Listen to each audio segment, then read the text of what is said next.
On n'est pas sorti des rangs. C'est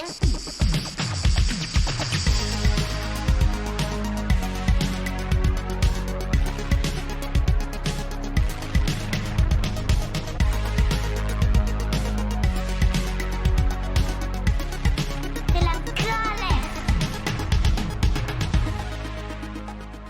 Salut à tous, c'est parti pour un nouvel épisode d'On n'est pas sorti des ronds sur Radio Alliance Plus et Rage. On va se diriger aujourd'hui vers un format un peu plus original puisqu'il y aura deux entretiens bien distincts qui vont se succéder dans cet épisode et le thème est également assez étonnant puisqu'on va parler du lien entre l'événementiel et l'écologie. Dans cette première partie, j'accueille à distance via Zoom Mélanie Cambon, fondatrice d'Ethic Events. Salut Mélanie. Salut! Ah, je suis très très content donc de te retrouver dans mon émission. Bon, à distance, hein, mais c'est déjà pas mal. Et je vais te laisser te présenter donc par les 3 premières questions classiques. Qui es-tu, que fais-tu et pourquoi le fais-tu? Alors, donc, je suis Mélanie Cambon, je suis la fondatrice de l'agence événementielle Ethic Events ainsi que de la Run for Planet. Ce que je fais, c'est que j'organise des événements éco-responsables et solidaires. Et pourquoi je le fais? Parce que j'ai longtemps constaté que la dimension éco-responsable était très souvent oubliée dans l'organisation d'événements. Et selon moi, elle doit être au cœur de la réflexion pour concevoir des événements qui ont vraiment du sens. C'est pour ça que j'ai créé à la fois Ethic Events et la Run for Planet. Et ça fait combien de temps que tu fais ça? Donc, j'ai créé le tout en septembre 2020, donc c'est assez récent. Et la Run for Planet a pour l'instant vécu une première édition en juin 2021 et vivra cette année sa seconde édition. Donc, c'est récent. Ok. Tout d'abord, je te propose de contextualiser un peu le sujet. Donc là, on va parler événementiel et c'est vrai que c'est un peu, pour les auditeurs, je pense que c'est un peu étonnant de voir un lien entre l'événementiel et l'écologie de prime abord. Donc je te propose de m'expliquer ce que ça représente pour toi, l'événementiel. Alors pour moi, l'événementiel, c'est un moyen vraiment de réunir des gens différents autour d'un but commun, de causes éventuellement communes et de faire passer à tout le monde un moment mémorable et festif. Voilà. Et ça concerne du coup tout type d'événements, qu'ils soient sportifs, culturels ou autres. Et en quoi l'événementiel, donc là souvent là, on l'a affilié donc à des événements par exemple sportifs, des festivals, des événements musicaux, etc. et plein d'autres. En quoi l'événementiel a un impact environnemental selon toi? En fait, l'événementiel, c'est quasiment toujours éphémère, ponctuel, voire ça arrive qu'une fois. Et donc, la question de l'impact doit être posée dès le départ parce qu'on ne peut pas imaginer réunir des centaines, voire des milliers, voire des dizaines de milliers de personnes sans que ça ait un impact sur l'environnement au niveau de la conception de l'événement, au niveau du déplacement des gens, etc. Donc voilà, c'est un impact environnemental très important. Et là actuellement, il y a donc avec le développement du numérique, il y a de plus en plus d'événements qui sont faits à distance. Tu penses que ça va permettre de réduire ce genre de problématique ou faut voir les choses autrement? Je pense qu'il faut voir les choses autrement. Pour moi, en fait, le but, ce serait plutôt de faire des événements qui réunissent des gens qui viennent idéalement de pas trop loin et quand ils viennent d'un peu plus loin, que ce soit par des moyens de transport qui soient moins impactants comme le train. Mais je pense pas qu'on puisse imaginer que les Jeux Olympiques Hmm. deviendront un jour moins impactants parce qu'on peut pas faire venir des personnes du bout du monde et ne pas avoir d'impact. Je pense qu'il faut peut-être changer la vision de l'événementiel en réunissant peut-être un peu moins loin et peut-être de dupliquer les événements sur des territoires plus restreints. Parce que l'impact du transport, c'est l'un des premiers au niveau environnemental sur l'événementiel. Et ce transport-là, il est pris en compte dans le bilan carbone par exemple, d'un événement, le transport.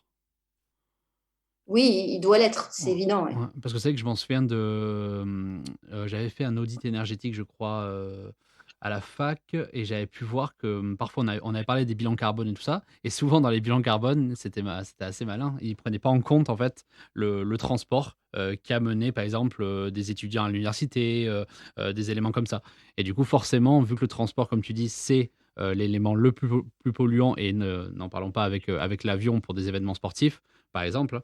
Donc c'est sûr Mm. que tu as raison, c'est important à prendre en compte. Et sans parler actuellement avec la Coupe du Monde au Qatar qui va arriver, c'est vrai que C'est là, on clair. a, on a quand même un bel exemple d'événements à gros impact.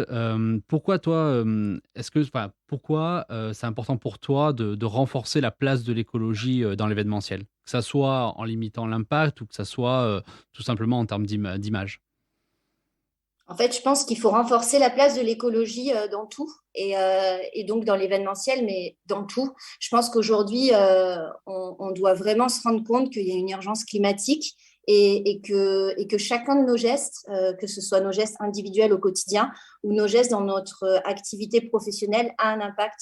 Donc, moi, j'ai choisi l'événementiel parce que c'est là où je suis bien et là où je pense que je peux mettre ma pierre à l'édifice. Mais je pense que vraiment, tout doit être maintenant réfléchi au travers de l'impact écologique et que ça doit être le point de départ. Donc, dans l'événementiel comme dans tout le reste. Et je vais un peu te taquiner un peu sur le sujet, mais souvent on affilie donc l'événementiel à la communication et donc forcément au greenwashing. Et est-ce que toi tu penses que le renforcement de la place de l'écologie, finalement, c'est pas qu'une histoire de publicité? Euh, Voilà, on va dire, je me. Non, justement, non. En fait, je pense qu'il y a, il y a, il y a un nouveau monde qui nous attend et qui a commencé depuis quelques années. En tout cas, moi, j'ai pas l'impression que les choses aient commencé à changer il y a très longtemps. Je pense qu'aujourd'hui, de plus en plus de personnes se rendent compte de ce qui est vrai, de ce qui est greenwashing. Et je pense qu'effectivement, il faut continuer à dénoncer le greenwashing et continuer à développer des nouvelles initiatives qui sont plus jusque-boutistes sur la question justement de l'écologie et de l'impact environnemental et qu'il y a forcément à un moment donné un fossé qui va se créer entre ceux qui font vraiment les choses et ceux qui les font vraiment bien et ceux qui font du greenwashing et il y en a beaucoup. Enfin, moi, je suis totalement d'accord. Et c'est vrai qu'au niveau de la communication, il y a plein de choses à faire pour communiquer en polluant moins, comme sur tous les autres domaines, en fait. Et donc, comment on peut renforcer cette écologie dans l'événementiel? Est-ce que ça va être au niveau politique, ça va être au niveau des organisateurs, au niveau législatif aussi? Voilà, quel est ton avis? Je pense que tous ces domaines, forcément, peuvent contribuer. Je pense que le plus important, ce serait les participants et les organisateurs. Les participants, parce que du coup, c'est peut-être aussi à eux de ne plus aller dans des événements dont l'impact environnemental est pas pris en compte. C'est vrai que là, récemment, il y a eu le marathon de Paris, il y a toujours 40 000 personnes qui s'inscrivent et il y a autant de mini-bouteilles en plastique qui sont distribuées. Je comprends les sportifs qui voient dans le marathon de Paris un défi incroyable, etc. Mais moi, personnellement, je pense qu'on devrait commencer à boycotter ce type d'événement aussi pour ces raisons-là, parce qu'il faut que les organisateurs changent et il faut que les participants aussi, par leur pouvoir, on a tous un pouvoir dans notre carte bancaire en achetant autre chose, en n'achetant pas. Et je pense qu'il faut, voilà, ça va plutôt changer là-dessus. Tout ce qui est législation, j'y crois moyen.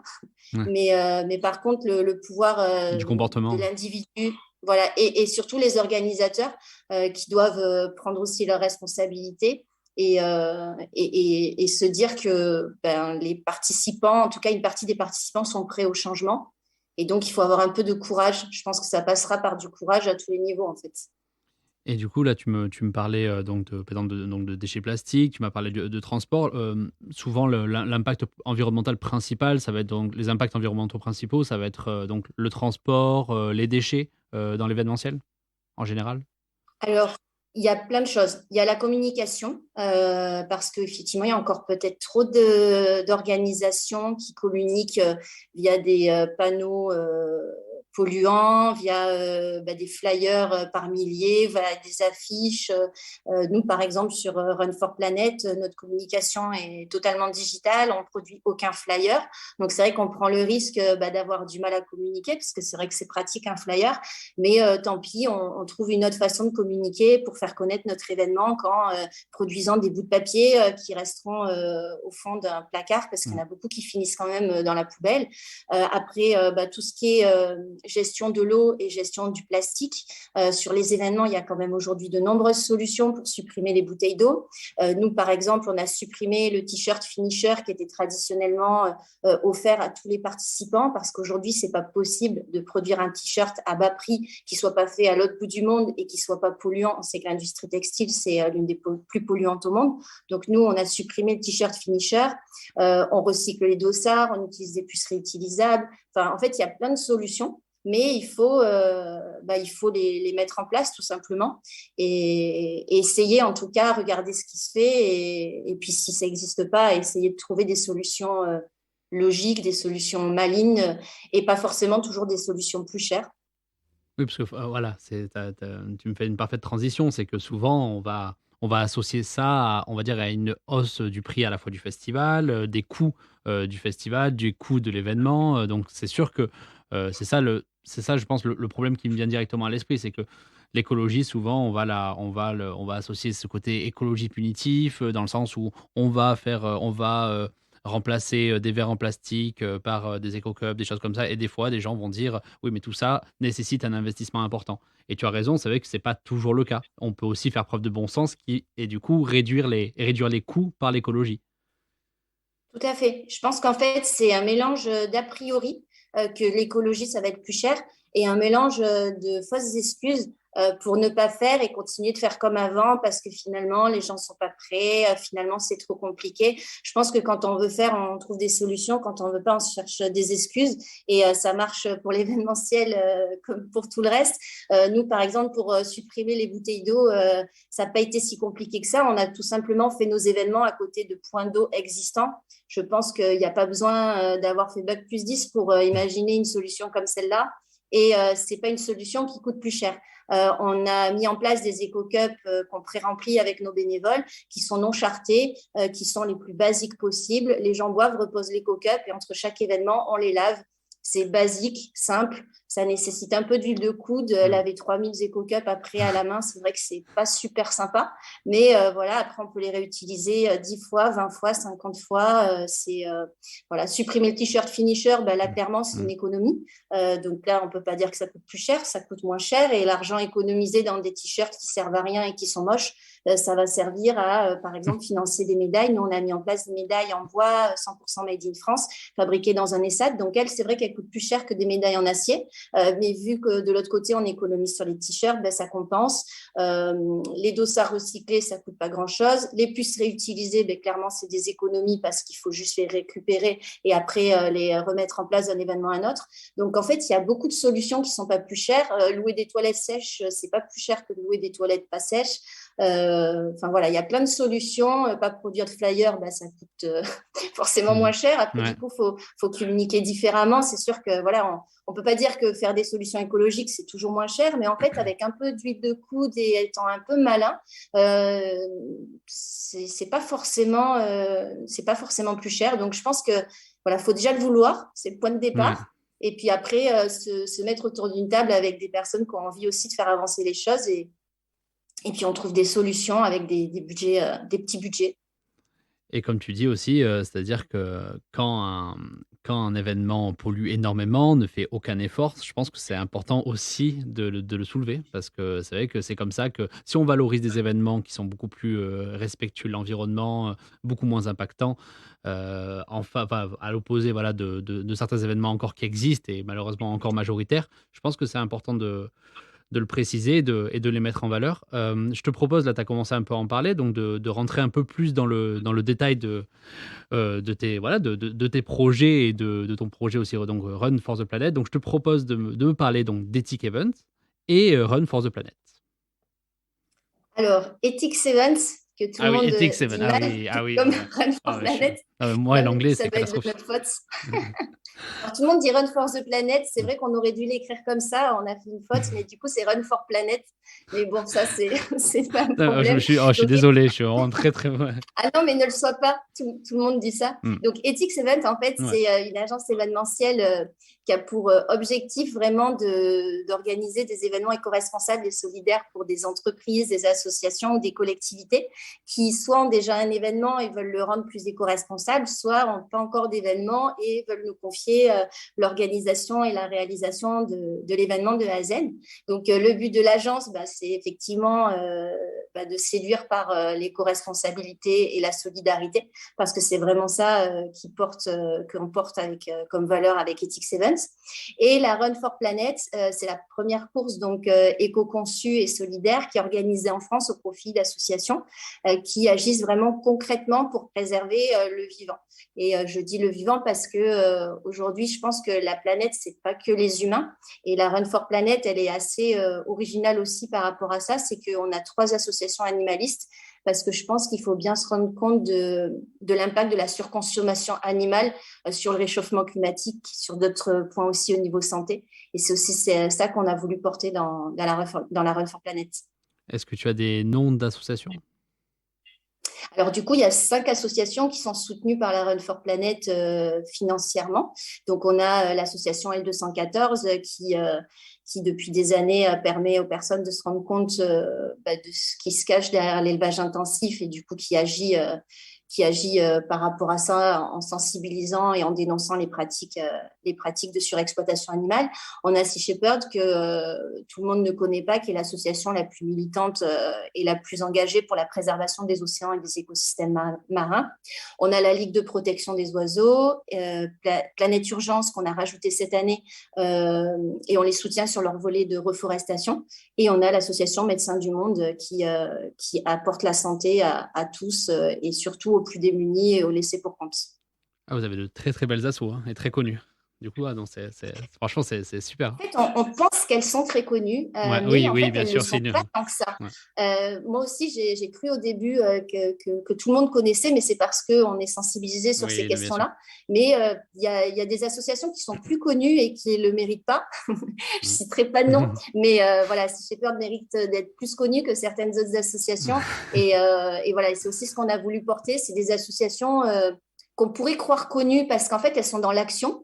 Mais comme elles n'ont pas des énormes budgets, du coup, elles sont parfois noyées au milieu d'autres associations qui ont des énormes budgets de communication et de marketing et qui mettent énormément d'argent dans la communication et le marketing. Donc, elles sont très connues, elles collectent beaucoup d'argent, mais souvent, cet argent, il sert à refinancer leur nouvelle campagne de marketing. Et ce n'est pas le cas de ces associations qu'on a choisies, qui sont choisies parce qu'elles étaient militantes, qu'elles étaient indépendantes aussi et engagées, et qu'aussi, il y avait plus de 75% de taux de mission sociale, c'est-à-dire la part de dons qui est collectée va vraiment sur le terrain pour financer des actions, des choses concrètes, et pas juste aller chercher encore des sous pour aller rechercher des sous et financer des campagnes marketing. Ouais, tu as raison, c'est pas le cas de toutes les assos et de certaines assos très connues.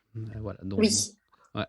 Alors, donc tu as commencé un peu à répondre à ça tout à l'heure. En quoi Run for Planet, donc pas Run for the Planet, Run for Planet, est un événement plus éco-responsable que d'autres, hein. Tu as déjà commencé à y répondre, mais je te laisse un petit peu plus développer, si tu as envie.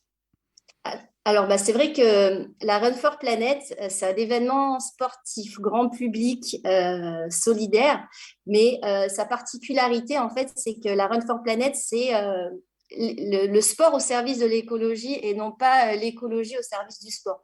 C'est-à-dire que moi, avant toute chose, j'étais vraiment passionnée par ces questions d'écologie et inquiète, comme beaucoup de gens, de ce qui se passe aujourd'hui.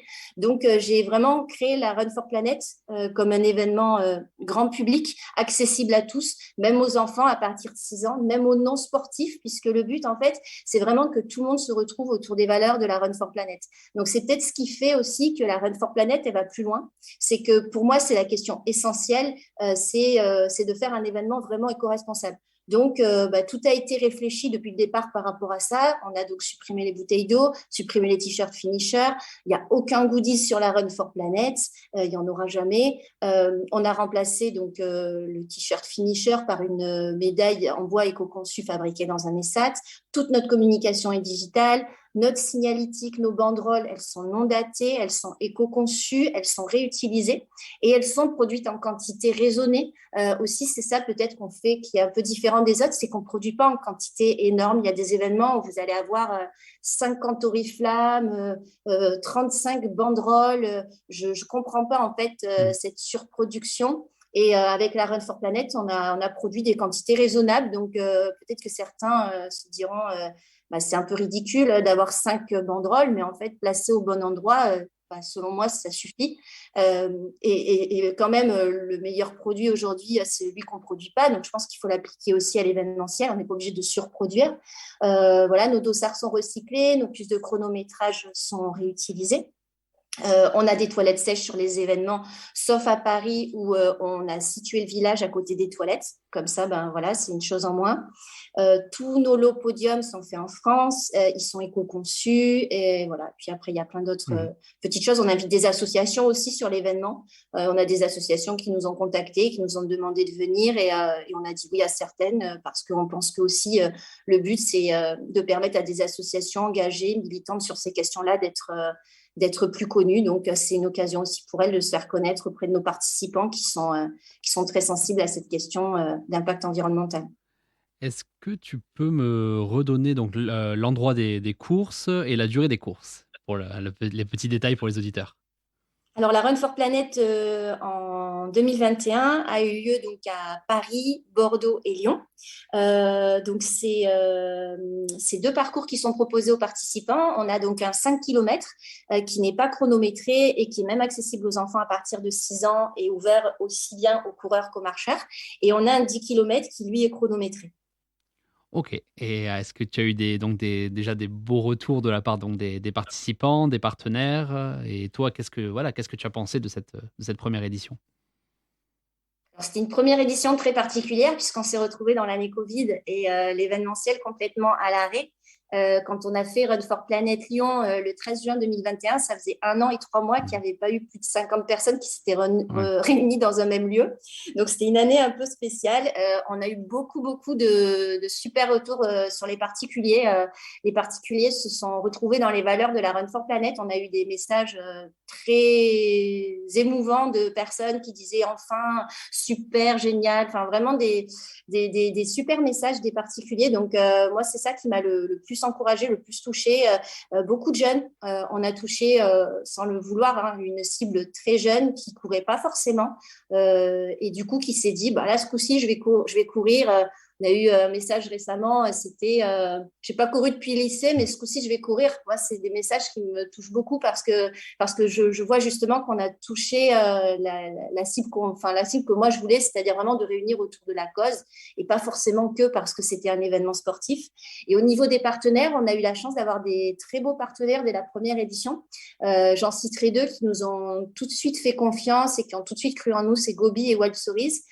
Gobi qui nous a offert pour nos premiers sur les podiums une gourde éco-conçue fabriquée en France et assemblée dans un ESAT par des personnes handicapées. Donc cette année, ils sont de nouveau avec nous. Donc voilà, un très beau partenaire. Et Wild Stories qui nous a contacté aussi l'année dernière, qui nous a proposé de nous mettre à dispo leur superbe photobooth en bois fabriquée à Bordeaux. Voilà, on a eu de beaux partenaires comme ça. Et donc l'édition revient en juin 2022. Est-ce que tu peux m'en dire plus? Donc en 2022, on repart donc sur une seconde édition. Donc on commence à Bordeaux le 5 juin avec un parcours sur les quais, un peu plus sympa que l'année dernière puisque du coup on part du parc aux Angéliques et on passe sur le pont Chabandelmas. Et on est après le 12 juin à Paris. Alors Paris, c'est pas Paris Centre, on a fait le Paris de la banlieue très proche. Ça s'appelle l'île de loisirs du Port aux Cerises. C'est un très joli parc où on court autour d'un lac. C'est vraiment très sympa. C'est très bien desservi par les transports. Et on peut aussi venir en voiture puisqu'il y a un parking gratuit. Mais on préfère encourager le covoiturage par contre et les transports puisque c'est très bien desservi comme je disais. Et on termine avec Lyon le 26 juin où on est au Grand Parc Miribel-Jonage, donc qui est un très beau parc aussi nature et qu'on recommande. Et il y a aussi une version connectée. Parce que, comme je le disais au tout début, le but, c'est que les gens ne fassent pas 500 km pour aller à la Run for Planet. Ce ne serait pas super logique en termes d'écologie. Donc, tous ceux qui se reconnaissent dans les valeurs de la Run for Planet, ils peuvent courir n'importe où avec leurs amis entre le 5 et le 26 juin en version connectée. Et puis, bien sûr, ils peuvent la faire entre potes, entre collègues, pour ne pas être tout seul parce que le but, c'est de partager un super moment. Et donc, voilà, c'est 4 événements, Paris, Bordeaux, Lyon et la connectée qui peut permettre à n'importe qui de courir n'importe où entre le 5 et le 26 juin. Bah écoute, ouais, franchement, c'est une super idée, hein, la course connectée. Je vais retenir ça pour moi. Et qu'est-ce qu'on te souhaite donc pour la suite? Qu'est-ce que tu envisages? Est-ce que tu as des idées de développement de ce projet-là? Voilà, ou tu as d'autres idées? Alors, j'aimerais continuer de développer la Run for Planet dans les années à venir, dans d'autres villes, pourquoi pas, et réunir un petit peu plus de monde sans pour autant viser trop de monde, parce que je pense qu'un événement à taille humaine, c'est plus facile de faire un événement pas trop polluant à taille humaine. Donc, on restera quand même sur une dimension humaine, et je trouve que c'est plus chaleureux quand il y a pas trop de monde. Mais surtout de le développer dans d'autres villes. Pour ça, bah, forcément, ça passera aussi par le soutien de partenaires, de beaux partenaires qu'on espère trouver, parce que la Run for Planet est totalement autofinancée par Ethics Event et donc moi-même. Et que du coup, voilà, c'est aussi ça qui permettra de développer la Run for Planet. Mais la Run for Planet continuera quoi qu'il arrive. Et donc, pour avoir plus d'infos sur Run for Planet, est-ce que tu as des informations à donner aux auditeurs? Alors, pour avoir plus d'infos sur la Run for Planet, je vous conseille d'aller directement sur notre site www.runforplanet.fr ou de nous suivre sur nos réseaux sociaux. Instagram, c'est Run for Planet officiel, Facebook, Run for Planet officiel et LinkedIn, toujours Run for Planet officiel. Voilà. Bah écoute, merci beaucoup Mélanie. Et vous pouvez retrouver Mélanie aussi sur les questions personnelles sur notre page Instagram d'On n'est pas sorti des ronces. À bientôt Mélanie. À bientôt. Merci beaucoup. Et nous les auditeurs, on se retrouve juste après une petite pause musique avec le second invité. À de suite.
Nous revoilà sur Radio Alliance Plus et Rage avec le cofondateur des Graines électroniques, Lindsay Reynolds.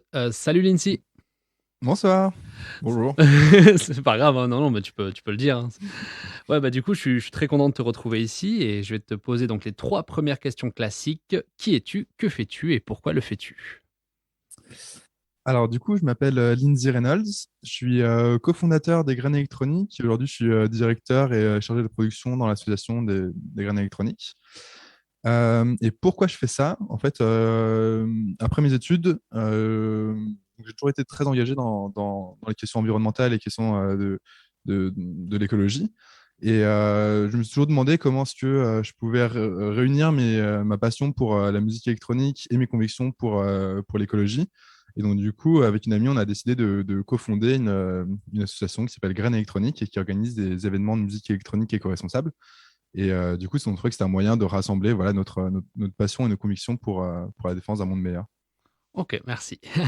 Bah, du coup, tu me fais un peu la transition. Donc, bon, quand je pense à événements donc de musique électronique, je vais penser à des festivals de musique, comme il y en a partout en France et ailleurs. Est-ce que ces festivals ont un impact environnemental et lequel?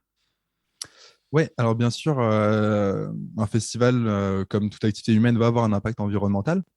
Donc, il va y avoir plein de différents impacts. Donc, on pense en tout premier lieu à l'impact carbone.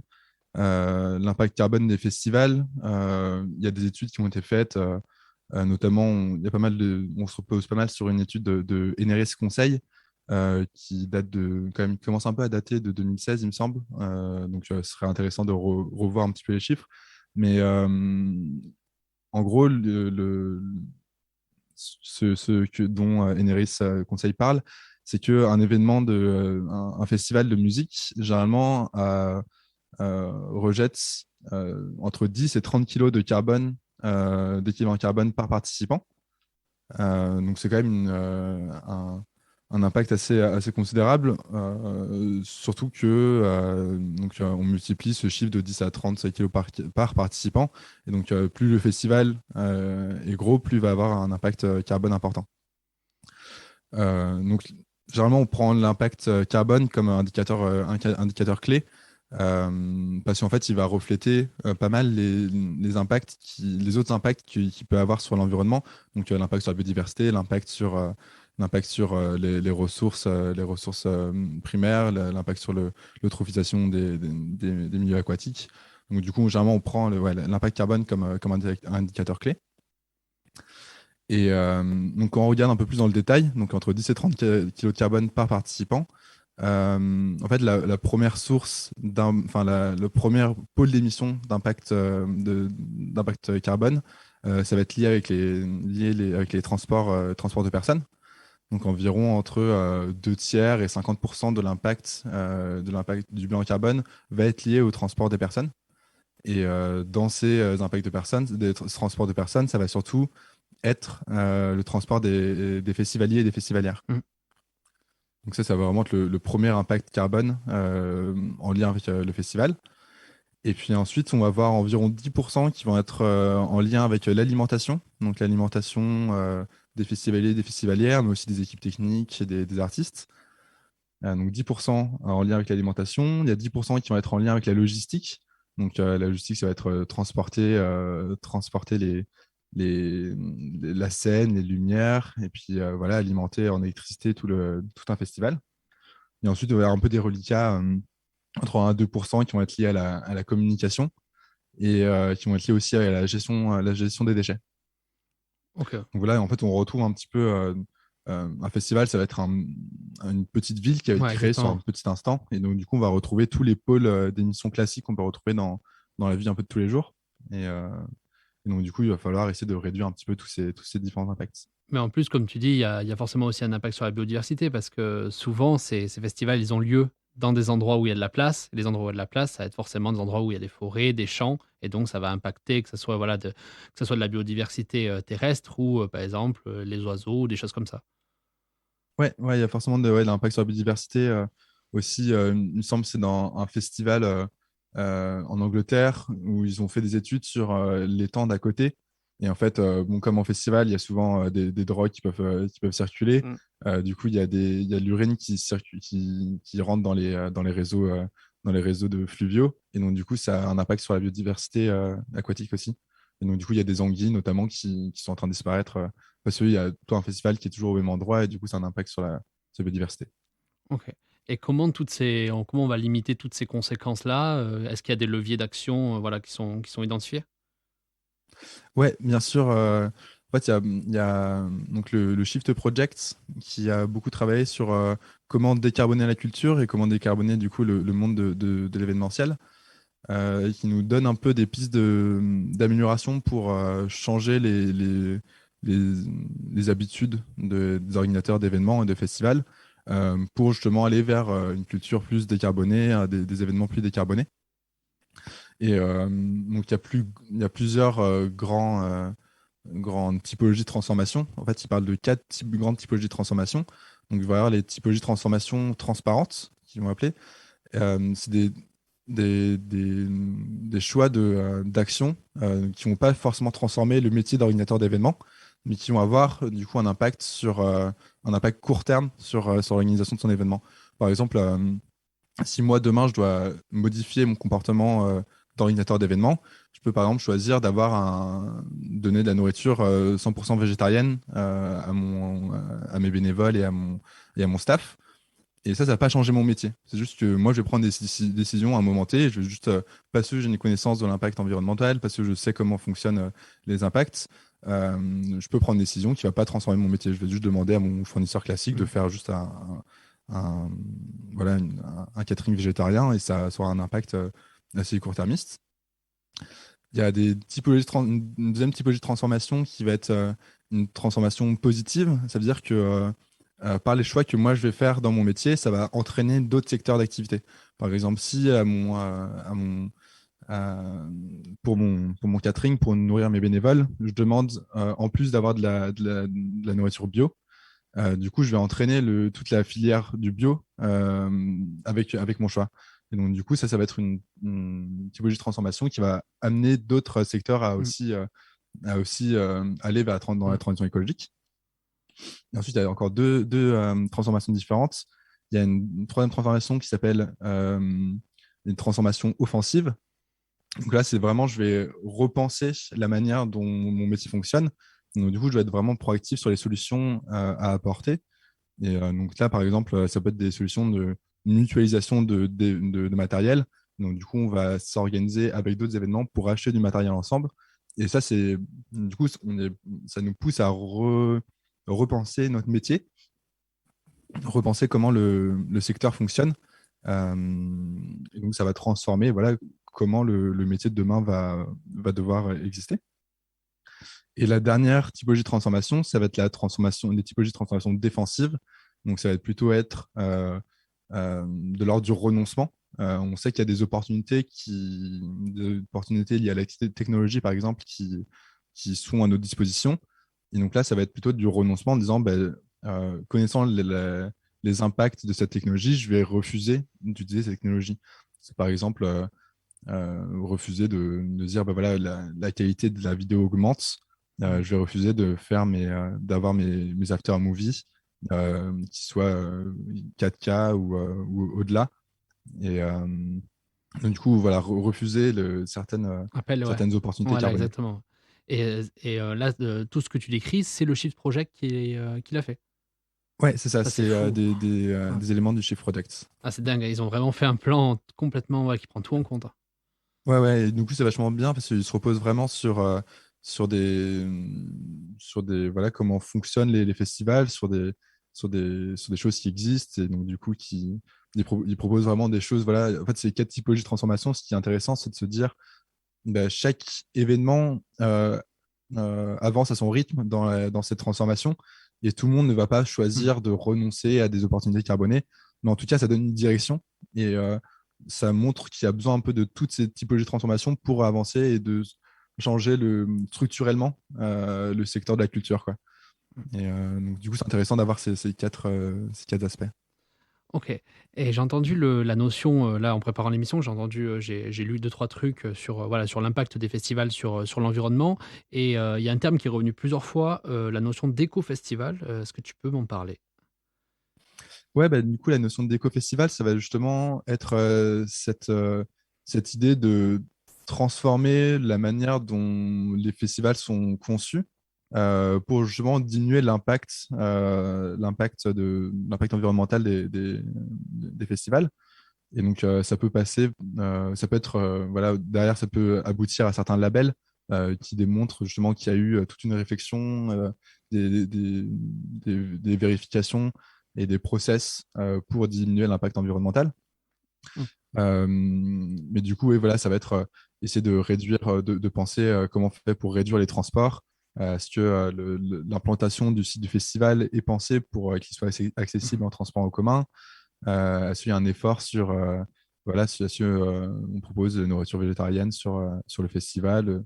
Toutes ces questions-là, en fait, qui montrent qu'il y a un processus de réflexion pour diminuer les impacts environnementaux et avoir voilà, toute une série de questions à se poser pour diminuer l'impact des événements. Actuellement, si on fait un petit inventaire et une veille des festivals actuels français, est-ce qu'il y en a beaucoup, une grosse partie, qui font une démarche écologique, disons? Alors, c'était pas la norme avant. Il n'y a pas beaucoup de festivals qui se posaient vraiment la question d'éco-responsabilité dans leur pratique. Il y avait quelques festivals vraiment pionniers là-dedans. Je pense à Lyon, il y a le Woodstower, à Paris, il y a le Wheel of Green, qui voilà, Ouais, le Green, c'est vrai, très cool. sont en avance sur ces questions-là. Et en fait, la crise du Covid a vraiment permis de prendre que chaque organisateur d'événements puisse prendre le temps de se poser ces questions-là, quel est l'impact de mon événement sur l'environnement, et donc du coup de penser à transformer son activité, transformer son secteur. Et donc du coup, il y a vraiment une montée en puissance de ces questions-là. Et donc il y a plein de groupes de réflexion, de réunions qui se font entre festivals, entre organisateurs d'événements, pour justement prendre de plus en plus en considération ces questions-là. Ok. Et là, on évoquera ensemble donc, ce qui concerne donc, les conséquences, voilà, d'un festival sur l'environnement et le climat. Est-ce que donc, les festivals, enfin, ce type d'événements-là, peuvent être en fait aussi des alliés en fait, pour réaliser notre transition écologique, par exemple en ce qui concerne par exemple, la sensibilisation ou la vulgarisation des enjeux? Ouais, bien sûr. Enfin, nous, Grain Électronique, on prend vraiment ce parti-là de se dire que, en fait, un événement, un festival, ça va être un moment assez fort dans la vie des personnes, et que on va pouvoir prendre ce moment pour recréer en fait des bases communes entre tout le monde. Et puis, par exemple, quand on parle typiquement de l'aspect des déchets, les déchets, c'est 1% du bilan carbone d'un festival. Donc, c'est ridicule en soi de vraiment tous les efforts qui sont faits sur les déchets dans les festivals. euh, on le fait pas pour le bilan carbone, mais en fait, on le fait pour véhiculer un message de dire faire du tri sur un festival, c'est la base. Et donc, du coup, si c'est la base dans un festival, ça doit être la base pour tout le monde. Et donc, du coup, comme ça, on crée une base commune de notions, de valeurs, sur les questions de la transition. Et nous, on pense, il y a un truc qu'on aime bien, c'est la prise de conscience par expérience. En gros, c'est par exemple le fait que nous, notre restauration, elle est 100% végétarienne. Et en fait, on ne communique pas forcément sur ça en amont, parce qu'on pense que c'est quelque chose qui devrait être un peu classique. Et donc, du coup, on sait que si jamais on communique dessus, ça va déjà braquer des personnes avant de venir sur le festival. Et donc, du coup, ils vont déjà avoir des réticences, ils vont déjà se mettre dans un état d'esprit qui va pas forcément leur permettre de découvrir ce genre de nouvelles pratiques. Et du coup, on leur laisse découvrir sur le moment, sur le jour J, qu'en fait, il n'y a que de la nourriture végétarienne. Il y a plein de gens qui ne se rendent pas forcément compte en plus que c'est juste de la restauration végétarienne. Et donc, du coup, ils prennent conscience comme ça qu'ils ont vécu un moment où ils ont testé de se nourrir de manière végétarienne ou végane. Et donc, du coup, ils prennent conscience par l'expérience voilà, de ce que ça peut être de vivre selon les concepts la Ouais, de transition l'écologie, ouais. écologique. Mais c'est que par exemple, souvent, moi, je vais me mettre à la place de quelqu'un qui n'est pas sensibilisé ou sensible en fait aux enjeux environnementaux et climatiques. Ben, par exemple, si je vois un événement qui va me faire une sorte de voilà une publicité, une promotion en valorisant par exemple voilà qui vont faire de la nourriture végane, qui vont trier les déchets sur place, etc. Bah, en fait, je vais de suite associer ça à une certaine idée de greenwashing. Et en fait, voilà, là, voilà, je me mets dans le côté contestataire et péjoratif, mais c'est vrai que je pense que c'est une bonne idée aussi, en fait, on va dire, de sensibiliser directement sur place et peut-être pas avant, peut-être pas en amont. Ouais, ouais, ben en fait, il y a plein Après, ça, c'est ouais, ça. Ouais, mais il y a pas mal de festivals aussi qui souffrent un peu de ça, c'est que ils font plein de choses, ils mettent plein de choses en place sur les questions environnementales, écologiques. Et en fait, ils peuvent pas trop communiquer dessus parce que ils ont peur justement de se faire traiter de greenwashing. Par exemple, c'est le cas des Nuits Sonores l'année dernière qui ont fait vraiment. Enfin, moi, j'y suis allé avec mon œil d'expert sur les questions d'éco-événements. Et ils avaient vraiment tout bon, quoi. Ils avaient une programmation locale, ils avaient une petite jauge, ils avaient voilà, un fooding, enfin, de la restauration 100% végétarienne. Et, enfin, ils avaient tout juste, ceux ils pouvaient pas communiquer parce qu'ils avaient peur de se faire taxer de Ouais. greenwashing par rapport à tout ce qu'ils mettent en place, quoi. Avant de passer donc de parler un peu plus en détail de ton projet, est-ce que tu penses que donc là voilà, on associe tout ça à la culture. Est-ce que la culture a un rôle majeur à jouer en ce qui concerne la transition écologique? Ouais, bien sûr, nous, on est persuadés en fait que on a besoin de réinventer un imaginaire collectif autour de la transition écologique pour que ce soit qu'on ait collectivement une image de quelque chose d'enviable, que la transition écologique ce soit une fête, puis que ce soit quelque chose de positif et que ce soit un mouvement qui soit positif et à faire ensemble. Et on pense que la culture, les artistes ont un rôle essentiel à jouer là-dedans. Et justement que voilà, par la fête, par l'amusement, c'est le moyen de se rassembler autour de causes et voilà, d'imaginer le futur ensemble. Et donc, du coup, nous, on essaie de se dire que la fête, c'est pas juste un moyen d'oublier ses problèmes, mais c'est aussi une manière de se rassembler autour de quelque chose de positif et d'avancer ensemble, de discuter, de s'ouvrir l'esprit et puis de construire quelque chose de positif ensemble.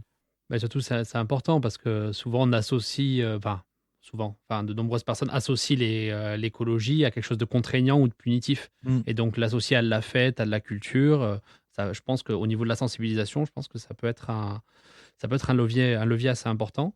Donc je te propose de passer les quelques dernières minutes à parler donc de ton projet. Je te laisse m'expliquer un peu l'histoire de ton projet des graines électroniques.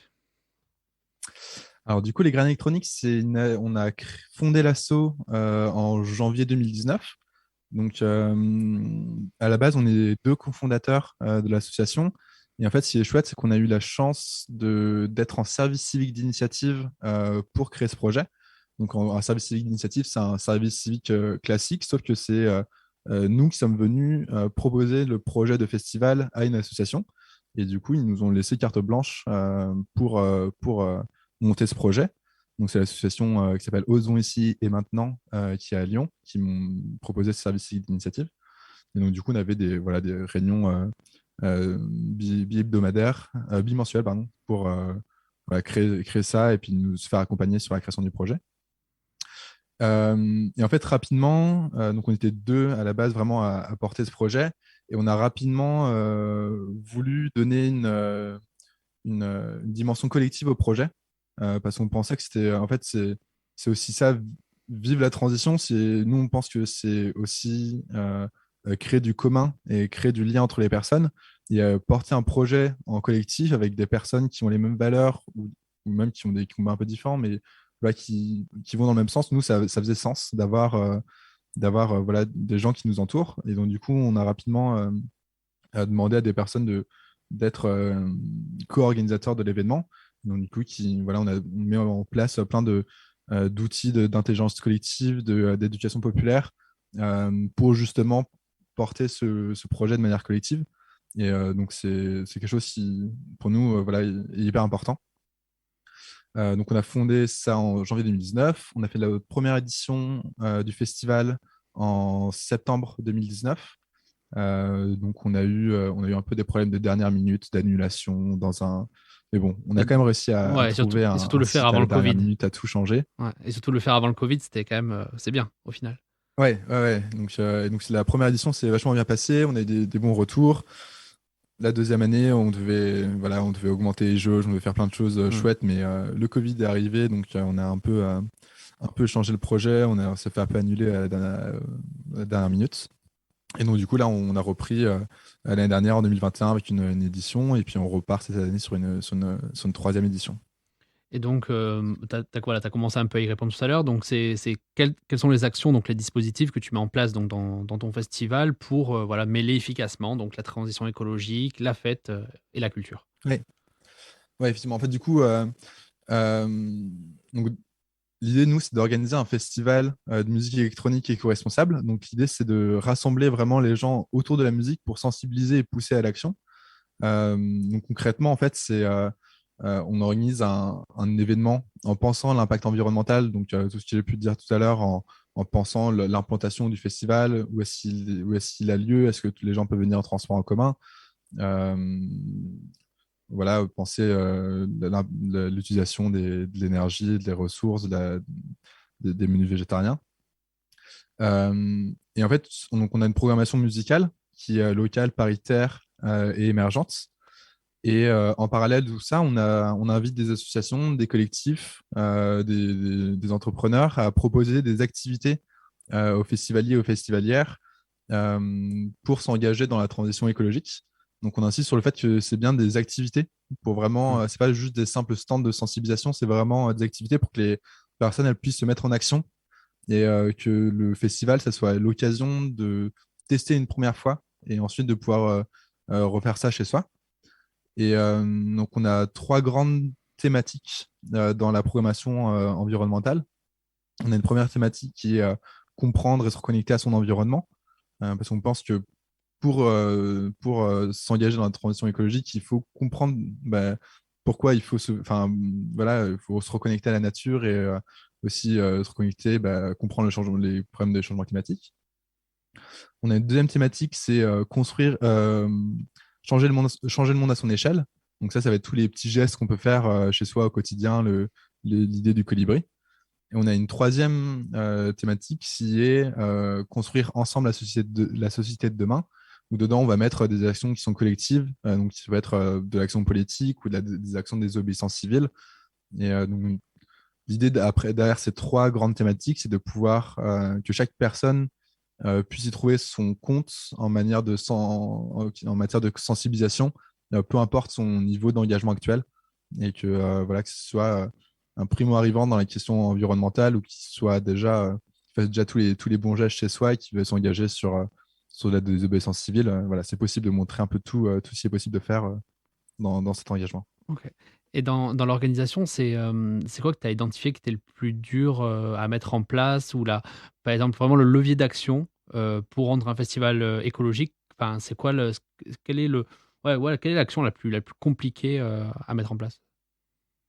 Euh, alors, c'est un peu étrange, je pense. Ce que je veux dire, c'est qu'il y a une question sur les jauges qui est hyper importante. Mm. En fait, quand on prend ça plus un festival va être grand, plus on va devoir dimensionner le festival de manière importante. Donc, plus on va devoir faire venir des têtes d'affiche, plus on va devoir amener plus de monde. Enfin, du coup, c'est un espèce de cercle vicieux plus le festival grossit, plus il va être impactant. Mm. Et plus impactant, plus il va grossir. Et donc, du coup, ça va vraiment être un cercle infini. Et donc, nous, on a vraiment envie de rester sur des petites jauges. Pour l'instant, on est à des jauges de 500 et on ne veut pas monter au-delà de 5000. Voilà, on pense qu'il y a un maximum à atteindre en termes de rentabilité écologique. Et, et en fait, aujourd'hui, le modèle culturel et le modèle des festivals tel qu'il est pensé aujourd'hui, tel qu'il est aujourd'hui, il est pensé pour grossir, il est pensé pour amener des grosses têtes d'affiche, de faire venir de plus en plus de personnes. Par exemple, aujourd'hui, la réussite des artistes, c'est à suivre des dates à l'international parce qu'ils bougent, voilà. Et en fait, du coup, tout le système culturel est tourné autour de la mobilité, de l'usage, de l'utilisation des énergies fossiles. Et donc, du coup, il y a ce qu'on appelle la double contrainte carbone. C'est le fait qu'on soit dépendant d'une part des énergies fossiles et qu'on ait la contrainte de diminuer notre impact carbone. Donc, du coup, la culture est là-dedans.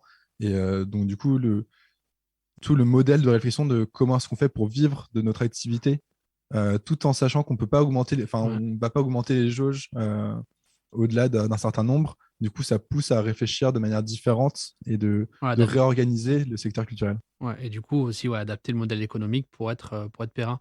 Mais c'est vrai que, par exemple, concernant les artistes, forcément, tu vas avoir peut-être, au fur et à mesure du développement de ton festival, de ton événement, tu vas avoir peut-être, potentiellement, je ne l'espère pas, des contraintes pour attirer certains artistes par rapport à cette jauge-là. Ouais, c'est ça, ouais. Typiquement, si on veut grossir au-delà d'un certain nombre, on sait qu'il va falloir attirer des gros artistes. Et du coup, après, il y a toutes des réflexions autour de si cet artiste il joue juste à côté une semaine avant, du coup, il va y avoir voilà, ça va pas attirer le public qui les a déjà vus récemment, etc. Donc, du coup, ça crée la raréfaction des artistes. Enfin, il y a plein de questions qui sont sous-jacentes et qui ont besoin d'être répondues de manière collective. Et c'est pour ça que créer des liens entre les acteurs des acteurs culturels et les organisateurs d'événements, je pense que c'est hyper important pour réponse, quoi. Merci beaucoup, Lindsay. Est-ce que, donc, avant de conclure cette émission, est-ce que tu as des informations à donner donc, aux auditeurs pour la prochaine édition et donc la suite de ton projet, quoi? Oui, alors on a 2 dates qui arrivent. On en a une en août, du 25 au 27 août, sur le plateau de la Croix-Rousse. On a un festival qu'on organise avec d'autres organisateurs sur le plateau de la Croix-Rousse qui s'appelle Tabelle Allure. Et puis ensuite, on a notre festival qui aura lieu le 2 et 3 septembre à la Station Mu vers Confluence, avec une journée le mercredi 31 août qui sera réservée plutôt à la jeunesse, à l'enfance. Ok.